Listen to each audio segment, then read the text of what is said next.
Carl Gustav Jung was not just a psychologist, he was a pioneer in understanding the hidden depths of the human psyche.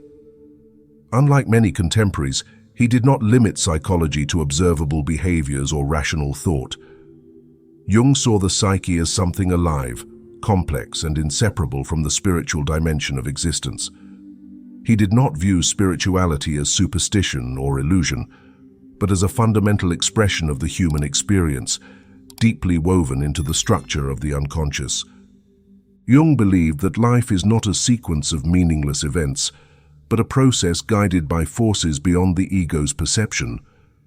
What we call fate is often the unfolding of hidden psychological patterns that seek expression. For him, the external world is not separate from the internal one, but a mirror reflecting the deepest movements of the soul. When considering the question of why the universe denies a love, this perspective changes everything. If the world around us is not random but profoundly interconnected with our inner reality, then a love that is repeatedly blocked is not merely a misfortune.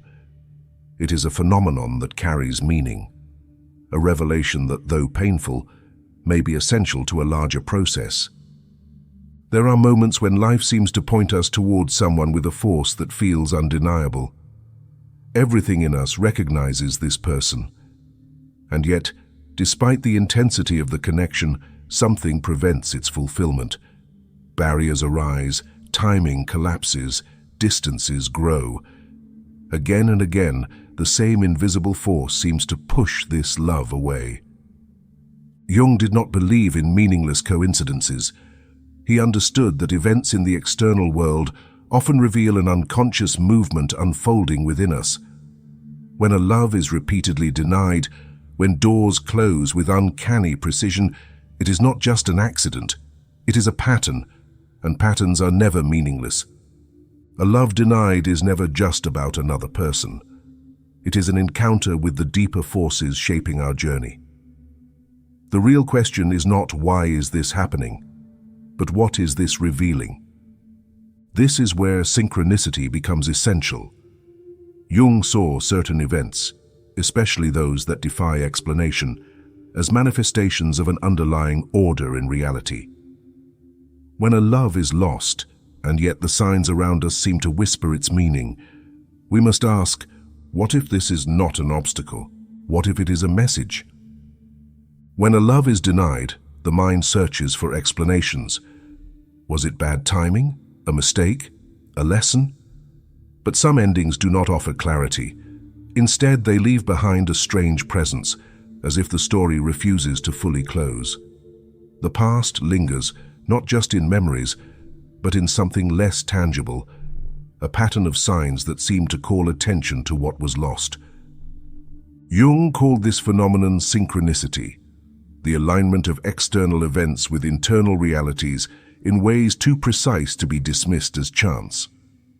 Unlike ordinary coincidences, synchronicities carry a weight, a timing, a presence that demands recognition. When a love has been lost but continues to echo through life in unexpected ways, the question is no longer whether the connection still exists, but in what form. Sometimes these moments arrive subtly. A name overheard in an unrelated conversation. A book that appears just when its message is most needed. A place once shared suddenly becoming unavoidable. These occurrences do not force themselves upon awareness, yet they refuse to be ignored. They create a feeling that reality itself is responding, shaping events in ways that are both personal and mysterious. Other times the signals are undeniable. A dream that brings back a forgotten detail. A sequence of repeated numbers that appears only when thoughts drift toward the past. A letter, written but never sent, resurfacing years later, as if the universe had kept it in waiting. These experiences challenge logic, yet they carry an uncanny precision that suggests something deeper is at work. Jung understood that the unconscious communicates in symbols, not words. When something repeatedly appears, it is not random. It is a message seeking acknowledgement. A love that was denied but refuses to fade, may not be asking to return. It may be revealing something unfinished, something unseen that must be integrated before the chapter can truly close. Some ignore these signs, dismissing them as tricks of the mind. Others feel trapped by them, mistaking their presence as proof that love must be rekindled. But synchronicity is neither a promise nor a command. It does not dictate action, it demands awareness. The unconscious is always speaking, but few listen. And even fewer understand that these signs are not about the other person. They are about what is unresolved within. To dismiss synchronicity is to miss an opportunity. The psyche does not waste energy sending the same signals without purpose. If certain images, memories, or events persistently return, they are not pulling someone back toward the past. They are pushing them toward understanding. The meaning is rarely immediate, but it is never without significance. Ignoring these patterns does not erase them. The more they are resisted, the more insistently they appear. There are moments when life seems to insist on making itself known, speaking through events instead of explanations. The question is not whether these signs matter, it is whether one is willing to recognize their presence. The presence of synchronicity in moments of loss suggests that something deeper is at work. A love that vanishes yet continues to echo through life is not just a story of separation, it is a confrontation with the unseen forces shaping personal growth. If these patterns are not random, then what is guiding them? Jung believed that beyond the fleeting desires of the ego, there is something more, the self, the core of the psyche, moving events in a direction the conscious mind may not yet comprehend. Not everything the heart desires is meant to be. The self does not operate according to longing, but according to wholeness. While the ego chases comfort, fulfillment, and certainty, the self is concerned with a greater path, one that often requires detours, obstacles, and even heartbreak. The experience of love denied is not just about the loss of another person.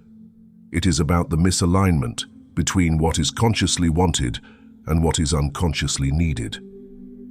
Some loves arrive like revelations, reshaping everything they touch. They awaken something buried, stir emotions that were once dormant, and then, without warning, they dissolve. The loss feels unjust, as if something essential was taken before it could fully unfold.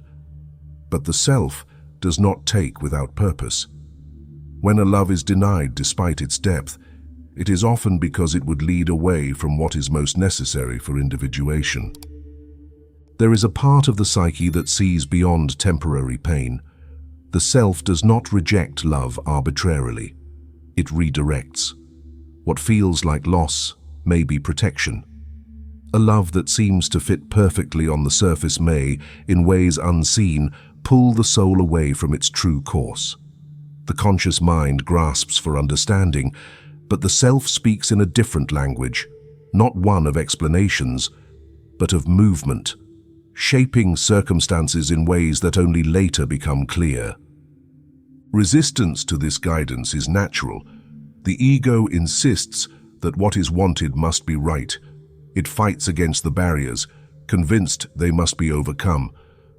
But when the same doors close repeatedly, when the same relationship cannot hold itself together despite every effort, there is a deeper will at play.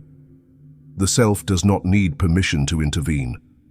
It moves in alignment with something greater, even when that movement feels like loss. A love that is repeatedly denied is not just an external event. It is a reflection of the internal architecture of the psyche, the tension between longing and evolution. When the self says no, it is not cruelty. It is an act of direction, pushing the individual towards something the mind does not yet understand. The question is not whether the self is speaking. The question is whether one is willing to listen. The absence of love often arrives quietly, yet it shifts everything it touches.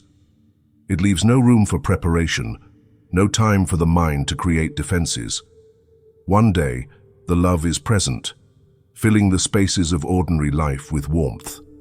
The next, it vanishes, leaving behind a quiet, persistent emptiness. Nothing seems changed externally, yet within, everything feels different, unfamiliar, incomplete. Jung named the process of moving toward this completeness individuation. Individuation doesn't begin when everything feels safe, comfortable, or perfectly aligned. It begins precisely at the point of absence, when a person must confront what remains once love has been stripped away. The self, in its quiet wisdom, allows this absence to occur, not as punishment, but as an invitation to grow beyond the comfort of the familiar. Initially, the absence feels impossible to accept. It creates a tension within, an urgent need to understand, to resolve, to regain what has disappeared. Memories resurface uninvited, each one amplifying the feeling of loss. Places that once brought joy now become reminders of something missing.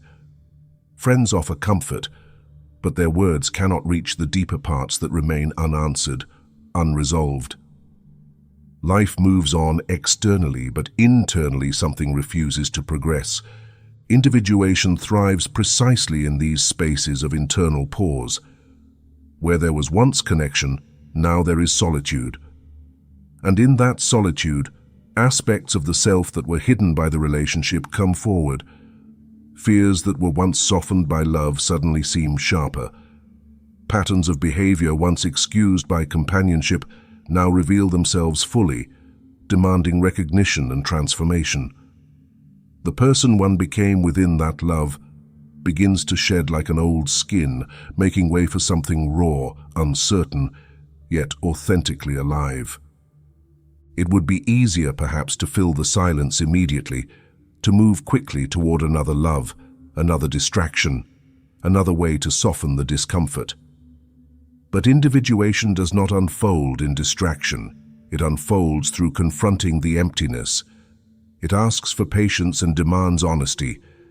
Each moment spent alone with the absence reveals another part of the self that had been overlooked, neglected, or forgotten.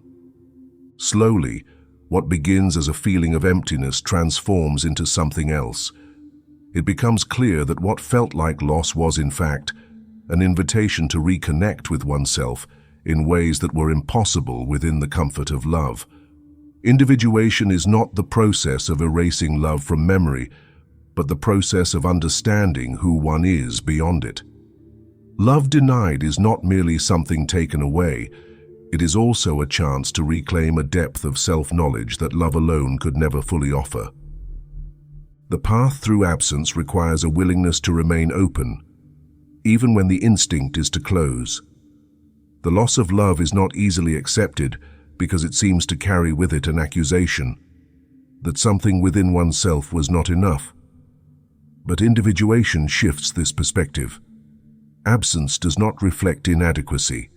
Instead, it highlights aspects of the self that are calling for growth, attention, and recognition. It draws attention away from external validation toward internal truth. This does not erase the ache, nor does it promise immediate clarity. Instead, it offers meaning. It reshapes the way love itself is understood, not as a prize to be won or lost, but as a reflection of the self. In this reshaping, absence becomes a teacher.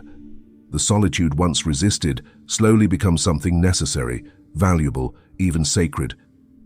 What begins as emptiness ends as insight. Individuation, in its silent way, transforms loss into understanding, absence into presence, not the presence of another, but the presence of oneself, whole and complete, perhaps for the first time. In the emptiness that follows lost love, something quietly begins to shift. What first felt like a painful void slowly reveals itself as a place of hidden potential. Jung saw this hidden potential clearly, describing it through the powerful image of alchemy, the ancient art of transformation. For Jung, love is not merely emotional connection. It is a force capable of profound inner change. When love vanishes, The soul finds itself in the heat of an invisible fire, burning away what no longer serves its deeper purpose. Alchemy spoke of transformation through fire, a process of breaking down impurities to uncover something more precious. Similarly, the loss of love can feel like a fire ignited within, uncomfortable, consuming, and impossible to ignore. What it burns away is not simply memories or attachments, but layers of identity that once felt secure. Each moment spent longing or hurting reveals another layer, ready to be surrendered. At first, the flames feel harsh, almost unbearable. Love that once brought comfort and security now delivers relentless discomfort. The desire to escape, to suppress this internal burning, grows intense. Distraction becomes tempting. Relationships that once seemed unthinkable become opportunities for escape. Yet, like the alchemist's fire, these flames resist easy extinguishing. They persist precisely because they serve a deeper purpose, demanding acknowledgement instead of escape. What appears to be destruction slowly reveals itself as purification. Through loss, the soul confronts illusions it once held tightly, beliefs about what love should look like, who one should become within relationships, and what happiness requires. These illusions crumble quietly, exposing truths the heart might have otherwise ignored. The emotional fire reveals hidden motives and buried wounds, bringing them to the surface, not for punishment but for healing. The process is delicate, slow, and often uncomfortable. Alchemists knew transformation required patience, attention, and courage. Likewise, navigating love's absence demands the courage to remain present with discomfort rather than flee from it. Pain becomes the instrument of awareness, exposing layers of the self that could not emerge in comfort. The fire's intensity clarifies priorities, showing what genuinely matters and what was merely superficial. Gradually, clarity begins to emerge from the flames. The soul recognizes aspects of itself once hidden beneath dependency and desire. Qualities like strength, resilience, and authenticity appear unexpectedly, born directly from the ashes of loss. The fire does not consume endlessly, it transforms. Eventually, the heart learns to embrace solitude without feeling diminished by it. Alchemy does not promise immediate relief or simple comfort. Instead, it teaches the value of staying present through uncertainty, of finding meaning within discomfort. The soul's transformation through loss becomes less about external love and more about discovering a deeper inner truth. Love, when lost, reveals itself as both a mirror and a catalyst, a force that reflects hidden parts of the psyche, while simultaneously igniting the strength needed to face them directly. In this hidden alchemy, love's absence ceases to be merely loss. It becomes an invitation into a deeper relationship, not with another person, but with the parts of oneself that have waited patiently to be discovered.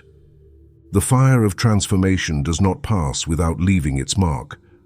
Love's absence reshapes everything, turning familiar emotions into something unrecognizable. What was once warmth becomes emptiness. What once offered certainty now feels distant and untouchable. But Jung understood that suffering was not simply pain to be endured. It was a force that could break illusions and open doors to something greater. Suffering, when faced without resistance, becomes a threshold for transcendence. Some wounds refuse to fade quickly. The world moves on, yet something inside remains stuck in the moment love was lost. The mind searches for meaning, trying to piece together a story that makes sense. But suffering resists explanation. It does not offer answers immediately. It lingers, demanding attention, insisting on being felt before it can transform into something else. Memories carry weight, dragging the past into the present in ways that feel impossible to control. A familiar scent, a passing phrase, the shape of a shadow at the wrong time of day. Each one is enough to reopen what was thought to be healing, But suffering is not the enemy. It does not arrive to punish or destroy. It arrives to reveal what still remains unresolved. There comes a moment when suffering no longer feels like something happening to the individual, but something happening within them. The pain shifts. It is no longer about another person, nor about what was lost. It becomes about the self, about the wounds that existed long before love arrived, about the fears that love once covered but never healed. Suffering forces confrontation with what was always there, waiting in the quiet spaces beneath distraction. Jung saw suffering as a natural part of transformation, not an obstacle to be avoided. It strips away false narratives, leaving only what is real. It does not erase love, nor does it demand forgetting. Instead, it asks for something deeper, a willingness to see what has been hidden beneath longing. The mind resists, seeking escape. But suffering, when truly faced, leads not to destruction, but to transcendence. There is a threshold between loss and understanding, a space where suffering stops being an enemy and becomes something else. It no longer holds power over the heart. It no longer defines the self. Instead, it reveals what remains once everything unnecessary has fallen away. Suffering does not vanish the moment its purpose is understood. It lingers, reshaping thoughts, pulling the heart toward places it had once ignored. What once seemed unfair begins to reveal its patterns, and with those patterns comes a realization. There is a force moving beneath life, shaping experiences in ways the conscious mind cannot predict. Jung saw this force as something beyond personal will. The soul has its own direction, and when it conflicts with the desires of the world, tension arises. There are moments when everything appears aligned for love, yet circumstances unravel without explanation. Two lives cross, something undeniable sparks between them, but instead of merging, they are pulled apart. The connection is real, but it does not unfold. The mind fights against this outcome, believing that if something is deeply felt, it must be pursued. But the soul does not move according to urgency. It follows a rhythm beyond what the ego can comprehend. A denied love is often mistaken for misfortune, but it may be an act of precision. Some relationships do not reach completion because they are not meant to. They are not failures. They are markers along the way, shaping the path without becoming the destination. The loss is not meaningless. It redirects, forces reflection, and leaves behind a question that cannot be answered with logic alone. Resistance arises when love is blocked. The more something is denied, the more the heart insists that it must be fought for. But the soul is not concerned with conquest. It does not measure love by possession. It is guided by something deeper, something that does not always align with the immediate desires of the world. The mind sees loss. The soul sees movement. What the world takes away is often what the soul does not need to keep. A love that fades despite every effort is not necessarily lost. It may have already fulfilled its purpose. The tension between what is wanted and what unfolds is not a mistake. It is the evidence of something greater at work, something that does not explain itself but asks to be trusted. The universe does not deny love without reason. What first appears as loss, rejection, or cruel misalignment often carries a meaning that only time reveals. Jung understood that life is not random. It moves in ways that align with deeper patterns, shaping each experience with a precision that the conscious mind struggles to perceive. When a love is repeatedly blocked, when no effort can hold it together, the answer is already given. It is not meant to remain. Some separations feel unnatural, as if something essential has been taken before it could fully unfold. The heart refuses to accept it, convinced that love, when real, must persist. But what if the universe's refusal is not a punishment, but a correction? What if it is not an ending, but a redirection towards something unseen? The mind resists, searching for alternative explanations. Yet the self moves with clarity. It does not take what is necessary. It only removes what no longer serves the path forward. There is a moment when the struggle dissolves, not because the longing disappears, but because it no longer defines the self. The person left behind, the love that never fully formed, the moments that felt like destiny but never reached completion, they no longer hold the same weight. What once felt like absence begins to take shape as something else, something unexpected. The loss does not vanish, but its purpose starts to unfold. A love denied is never just about the other person. It is an encounter with something greater, the movement of the psyche, the precision of the unconscious, the quiet guidance of something beyond the personal will. Love, when truly meant to remain, does not need to be forced. It aligns, and when it does not, it teaches. The universe does not waste energy removing what is essential. It does not take without purpose. If a love is denied, it is because it belongs to the past, not to the future. The lesson is not in reclaiming what was lost, but in understanding what was revealed in its departure. Not all loves are meant to stay. Some exist only to awaken what has long been waiting to be seen. If this message resonated with you, if something within you shifted, subscribe and stay connected. Your support keeps this space alive. And if you found real value here, consider leaving a super thanks. It truly makes a difference. Thank you for being here. See you in the next video.